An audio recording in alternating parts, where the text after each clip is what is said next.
What up, YouTube? Webhead Mike here, and today I want to talk about not trusting people who don't paint their Warhammer minis and how it relates to role-playing. So, I had this one friend who liked playing Warhammer 40k and doing role-playing games.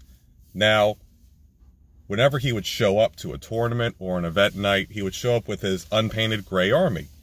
And every single player with their painted army would look at him and go, "What is that? What are you doing?" And he would, of course, say, well, this is my army. You know, I came here to play.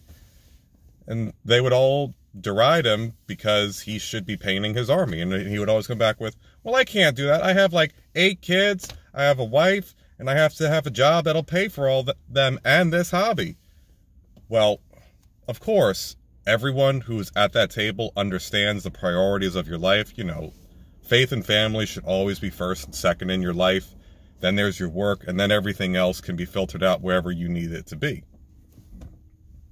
However, if you have a hobby and it matters to you, you're able to, and you know, if you're a mature adult, if you're able to organize yourself, if you're professional, you're able to organize your life so these things do not interfere with each other, and you can pursue your hobbies, you can pursue your interests, you can get that relaxation, revitalization, creativity, and not have it interfere with your life.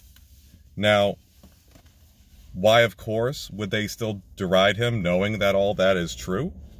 Well, because, again, if he wanted to really embrace the hobby, he would find the time, find the equipment, find the techniques, research, and then get to do that with these people. And when he did, they would be able to bond further over that because, you know, like, whether it's Henry Cavill or Carl Benjamin, aka Sargon of Akkad, when you look at their Instagram pages, you can see that not only do they talk about, like, Warhammer or stuff, but they show off their amazingly painted minis. The techniques are legendary. And that's something that other people can also bond over and learn from each other. But this dude just is totally shut out, doesn't want to put the time in, and therefore has to fall by the wayside. And that comes into play with role-playing games because, again, you have to be able to organize your life so you can set aside this 3 to 5 hour window for engaging in this activity. Because, of course, you're going to arrive. Some people are 5 to 10 minutes early or late. And then there's catch-up time. And then there's prep time. And then there's the actual experience of the RPG.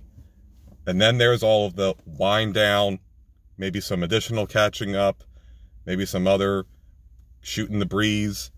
And then finally, you all depart. So you have to organize and manage your time and your life in such a way that all that doesn't interfere and you all enjoy the time you have with each other.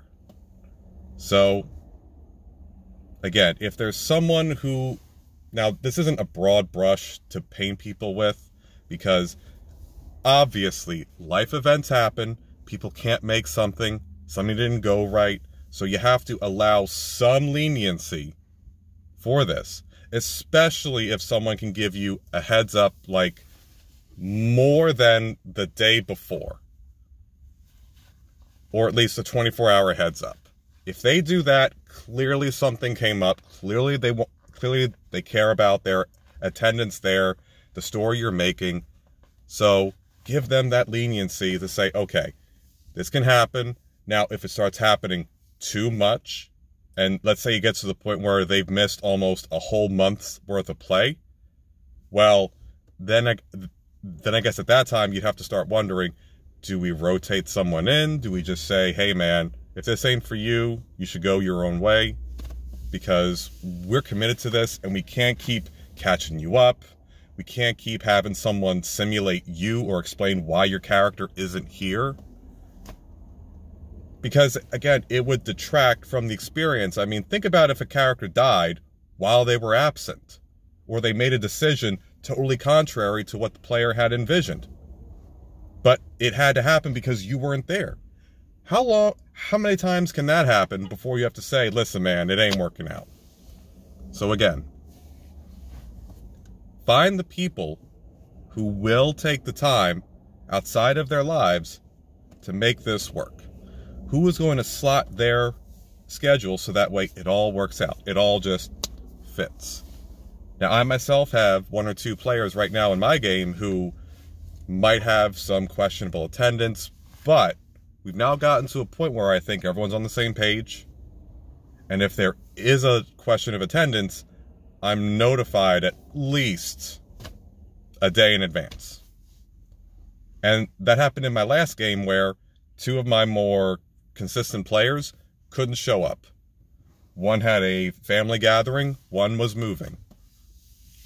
And then I had 3 new players come into the table, and then I just realized, well, initially I was curious how I would work this out, but now that I have 3 new level 1s and the others were level 2, I can just do the intro with them. So yeah, life's always going to throw you curveballs, so you got to find a way to maneuver your stance or let it slide. So that way you can just keep on going with the game. But that's just my thoughts. I thank you for watching this long. Let me know what you think in the comments below. Did you like this? Give it a thumbs up. Again, if I missed something, let me know down below. I thank you again for your time. Webhead Mike, out.